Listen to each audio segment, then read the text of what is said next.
benarkan ikat jamin tahanan antara syur penambahbaikan SOSMA. Tiada kebocoran dan salah guna data rakyat Selangor.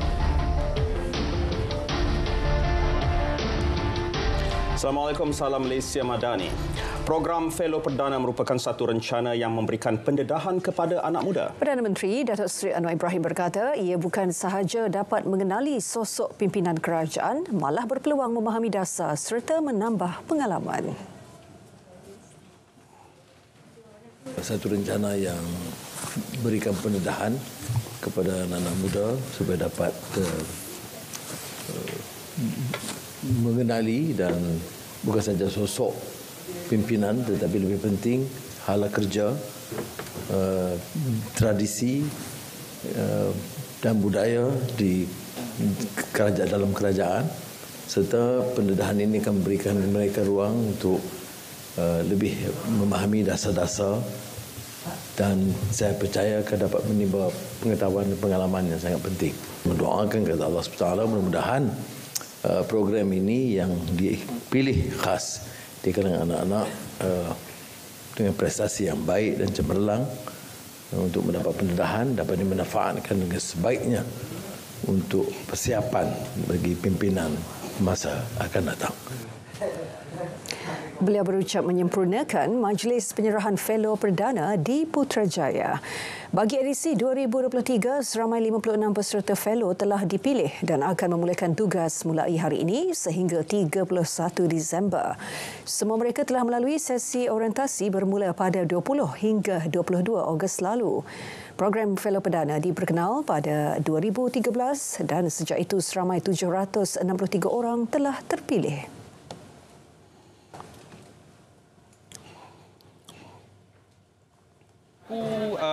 Kami panggil komuniti ataupun batch yang mewakili Fellow Perdana pada tahun ini. Kami menjanjikan perkara yang sama yang telah dijanjikan oleh senior-senior kami terdahulu, iaitu slogan berkhidmat demi negara, dan itulah yang akan kami laksanakan sepanjang tempoh kami bersama Menteri. Kita cuba membaca lebih banyak lagi tentang dasar-dasar kerajaan. Saya rasa sebab itulah Fellow Perdana adalah satu inisiatif yang sangat baik daripada kerajaan, sebab ini adalah satu sesi libat sama secara langsung belia dan negara dalam usaha untuk mengangkat suara belia, sebab kita ada cadangan-cadangan dan idea-idea kita terhadap kerajaan yang kita nak bawa.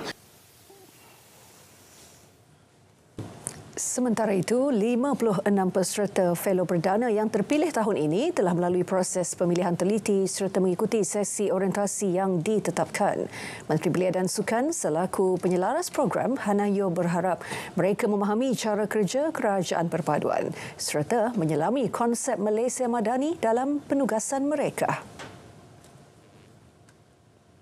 Fellow Perdana untuk kali ini kami telah serahkan kepada semua kementerian, dan kali ini kita ada 56 Fellow Perdana yang telah melalui proses permohonan, interview, ujian psikometrik, temu duga dan orientasi. Okey. Dan kali ini setiap Fellow Perdana, kalau mereka adalah siswa, akan dapat allowance bulanan 1,000. Kalau mereka adalah graduan, 2,000. Dan mereka juga ada cuti dan semua tu. Tambah beliau, lebih 1,800 permohonan diterima tahun ini dan tempoh penugasan Fellow adalah antara 3 hingga 6 bulan. Peruntukan membenarkan ikat jamin sementara menunggu perbicaraan selesai bagi tahanan adalah antara syur utama yang sedang diteliti untuk menambah baik Akta Kesalahan Keselamatan Langkah-Langkah Khas 2012 SOSMA. Timbalan Menteri di Jabatan Perdana Menteri Undang-Undang dan Reformasi Institusi Ram Karpal Singh berkata penambahbaikan yang dilaksanakan secara berperingkat itu dijangka dibentang di Kabinet tahun ini. So buat peringkat ini ada dua sure yang utama, two main proposals, and then we will proceed accordingly later lah with the different stages. Kita ada sekarang melihat kepada beberapa aspek dalam SOSMA. Satu aspek adalah jamin, question of bail. So that itu adalah isu yang kami sedang looking into now. Kami telah pun menyelesaikan sesi-sesi libat urus dengan kebanyakan stakeholder. Jadi buat sekarang kami akan membawa cadangan-cadangan kami lah kepada pihak atasan untuk dipertimbangkan dan langkah yang seterusnya lah. Beliau menyatakannya selepas majlis sambutan Kibar Jalur Gemilang di Putrajaya. Tiada kebocoran dan salah guna data rakyat negeri dalam melaksanakan polisi skim insurans Hayat Selangor Insan sebagaimana yang tular di media sosial. Menafikan dakwaan itu, Menteri Besar Selangor Datuk Seri Amiruddin Syahari menjelaskan data berkenaan ialah data awam yang boleh dibeli. Apa yang berlaku ialah pra pendaftaran dengan kita berhubungan dengan SPR supaya SPR mengemukakan data, dan sebenarnya data-data itu adalah data awam yang boleh dibeli, iaitu maklumat, dan kita daftarkan sebagai pra pendaftaran. Sebab itu bagi mereka yang telah dapat pra pendaftaran, mereka perlu mengesahkan dengan gambar selfie, gambar IC dan sebagainya untuk mengesahkan pendaftaran-pendaftaran tersebut. Beliau turut menafikan keuntungan daripada pelaksanaan polisi berkenaan telah digunakan bagi membiayai kempen pilihan raya lepas. Pihak pengendali sistem insan juga diminta untuk memberikan kenyataan berhubung perkara itu. Beliau berkata demikian pada sidang media pasca mesyuarat Exco khas di Shah Alam. Semua pihak termasuk agensi swasta diminta terus memperbanyak program Kibar Jalur Gemilang. Timbalan Menteri Komunikasi dan Digital Teo Nii Ching berkata kerjasama itu penting ke arah menyemarakkan lagi semangat patriotik dalam kalangan rakyat.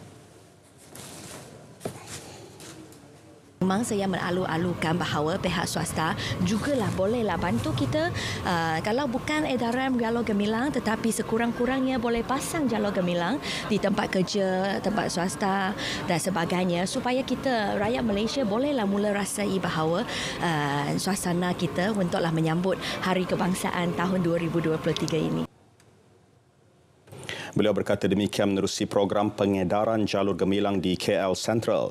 Lebih 600 jalur gemilang diagih kepada penumpang ETS dan LRT laluan Kelana Jaya. Sempena Malam Ambang Kemerdekaan, operasi perkhidmatan 10 stesen rel kendalian Rapid KL akan dilanjutkan sehingga 2 pagi. Stesen terlibat termasuklah LRT Pasar Seni laluan Kelana Jaya, LRT Masjid Jamek laluan Ampang, MRT Bukit Bintang laluan Monorail dan MRT Persiaran KLCC laluan Putrajaya. Perkhidmatan bas perantara percuma dari stesen MRT Putrajaya Central ke Dataran Putrajaya melibatkan 50 buah bas turut ditawarkan.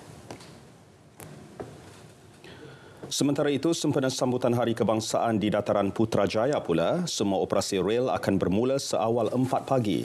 Ini termasuk perkhidmatan 50 bas perantara percuma yang disediakan dari stesen MRT Putrajaya Central ke Dataran Putrajaya. Selain itu, 3 perkhidmatan bas perantara percuma merangkumi laluan MRT Putrajaya Central ke Dataran Putrajaya, Kompleks Nasrul Quran Presin 14 dan Marina Putrajaya juga disediakan.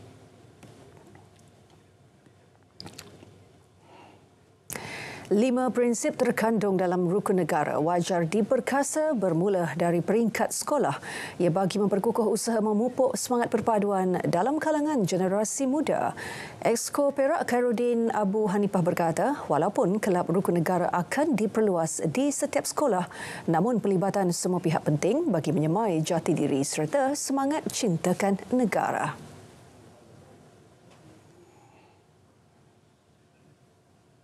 Kita mahu sekolah ini sebagai ejen kepada perpaduan dan juga memastikan kesinambungan proses demokrasi di negara kita berjalan dengan baik. Dan sekolahlah elemen yang cukup penting bagi memastikan kemejadian dan juga keberkesanan rukun negara itu berjaya dipraktikkan oleh anak-anak murid. Pada saya, pendedahan awal perlu diberikan kepada waktu sekolah lah, kepada budak-budak. So dari diorang kecil, diorang tahu apa maksud sebenar. Okey, selain pada itu, social media juga kita boleh guna sebagai platform. Contohnya sekarang budak-budak suka tengok TikTok. Bukan budak saja, even orang yang berusia. Kita boleh juga siarkan je barisan atas yang ada tulis dekat rukun negara tu, apa benda yang cita-cita yang kita nak cuba capai tu. Selama ni kita cuma nampak yang bawah aja, percayaan pada Tuhan segala macam kan. Tapi kita tak tahu pun apa benda yang ada, apa cita-cita utama negara kita bila bercakap tentang rukun negara.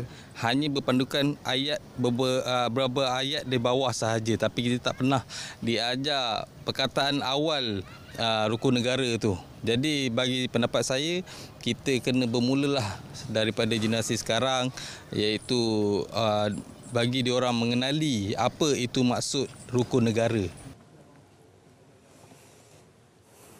Dalam pada itu, lebih 100,000 belia disasar menyertai program Sekolah Rukun Negara sehingga hujung tahun ini. Timbalan Menteri Belia dan Sukan Adam Adli Abdul Halim berkata, sasaran dipertingkat susulan sasaran awal 60,000 peserta telah berjaya dicapai. Program dilaksana menerusi 3 fasa itu bagi meningkatkan kesedaran dan kefahaman golongan belia berhubung sistem demokrasi dan semangat patriotik itu juga akan diperluas ke negeri-negeri lain. Adakah anda mempunyai cadangan dan pandangan mengenai Belanjawan 2024? Kongsikan bersama kami di belanjawan.mof.gov.my. Jom kita bergerak ke arah Malaysia yang lebih baik. Pernah tak anda sebagai ibu bapa memikirkan perasaan anak-anak? Mereka juga mangsa ketagihan dadah. Hentikan, bantu mereka sebelum terlambat. Dapatkan rawatan secara sukarela di pusat pemulihan kerajaan ataupun swasta. Seramai 16,515 usahawan berjaya dilahirkan menerusi program Pemerkasaan Ekonomi Komuniti Bandar PEKB sejak 2013.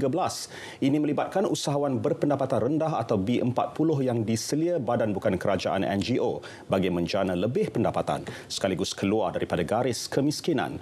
Menteri Pembangunan Kerajaan Tempatan Nga Koming berkata, sebanyak 10 juta ringgit diperuntukkan tahun ini melibatkan 835 peserta dengan kerjasama 28 NGO. Betapa komitednya Kementerian dan juga Kerajaan Malaysia Madani sentiasa komited untuk membela nasib rakyat. Dan kita memupuk satu budaya baru, iaitu budaya berdiri atas kaki sendiri, berdikari. Melalui program usahawan PEKB ini, kita telah berjaya melahirkan lebih 16,000 orang usahawan di bawah program ini. Dan usaha ini akan dipertingkatkan lagi. Tahun ini kita memperuntukkan 10 juta ringgit untuk membimbing, melatih usahawan-usahawan B40 supaya mereka bukan saja dapat berdikari tetapi juga mempunyai pendapatan yang munasabah untuk cari nafkah dan dapatkan rezeki. Beliau berkata demikian selepas menyempurnakan program Jualan Merdeka Usahawan Komuniti Bandar 2023 di Putrajaya. Di bawah RM ke-12, KPKT telah diperuntukkan 55 juta ringgit dengan sasaran melahirkan 835 usahawan B40 di kawasan bandar. Inisiatif di bawah kerangka ekonomi madani akan meningkatkan lagi keyakinan pelabur terhadap ekonomi Malaysia.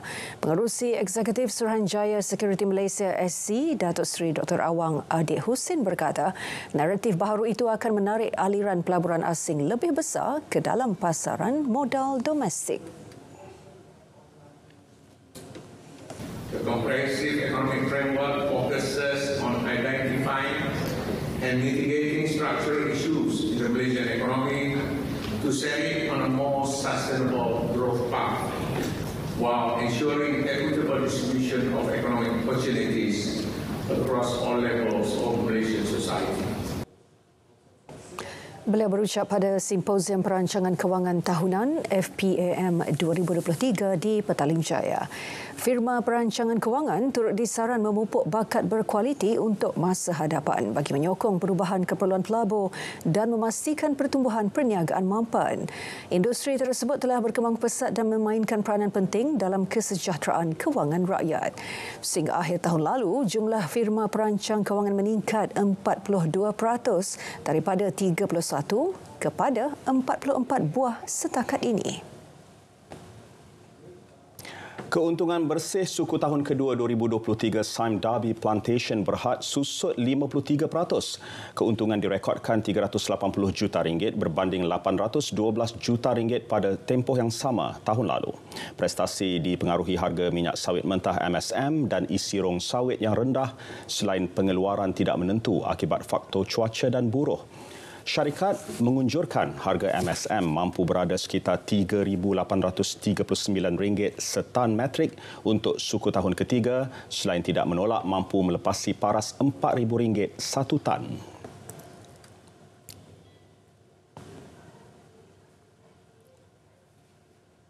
The crop trend will be more in the second half, and to be very specific, even as we are speaking right now in August, we are seeing an uptick in the crop, but we'll probably see more of this crop in the months of September, October, and November, and so that will obviously, subject to the price that Haris mentioned just now, will mean and there'll be better what we call income and profit for us in the second half of the year.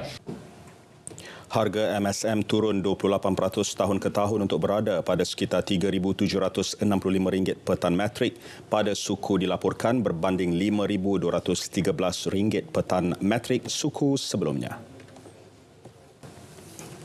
Institut Automotif, Robotik dan IoT Malaysia, MARI, komited untuk mewujudkan industri kenderaan elektrik EV tempatan yang kompetitif dan mapan.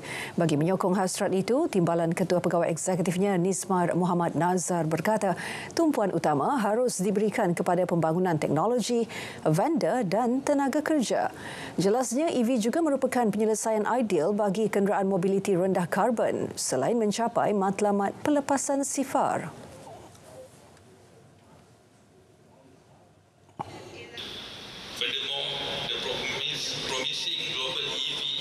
Provide significant room for growth, particularly in ASEAN, which has plenty of potential as both a manufacturing hub and market for EVs.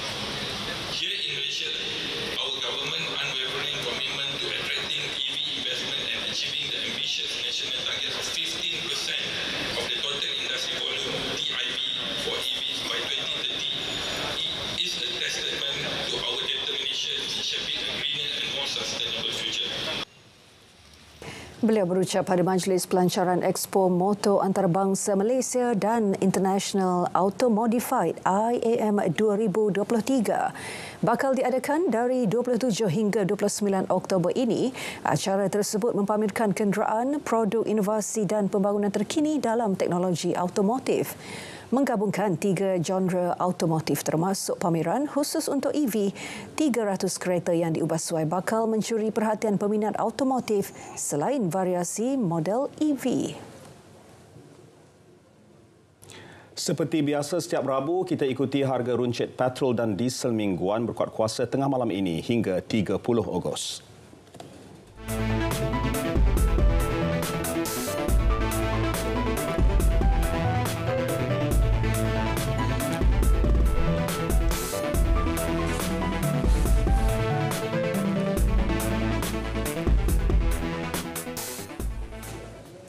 Sultan Perak Sultan Nazrin Shah berkenan berangkat ke Majlis Santapan Minum Petang sempena Majlis Tilawah dan Menghafaz Al-Quran Peringkat Antarabangsa MTHQA ke-63 di Istana Negara. Turut berangkat Raja Permaisuri Perak Tuanku Zahra Salim. Tahun ini MTHQA melibatkan seramai 72 peserta. 36 orang adalah peserta kategori tilawah dengan 24 lelaki dan 12 wanita. Manakala peserta kategori hafazan pula seramai 36 orang iaitu 24 lelaki dan 12 wanita. 52 negara terlibat termasuk Ivory Coast, Ethiopia dan Slovenia serta negara ASEAN termasuklah Thailand, Brunei dan Indonesia. Hadir bersama pada majlis santapan ini Menteri Agama Datuk Dr. Muhammad Naim Mokhtar dan Menteri Besar Perak Datuk Seri Saarani Mohamad. MTHQA bermula sejak 19 Ogos lalu dan akan menutup tirainya esok.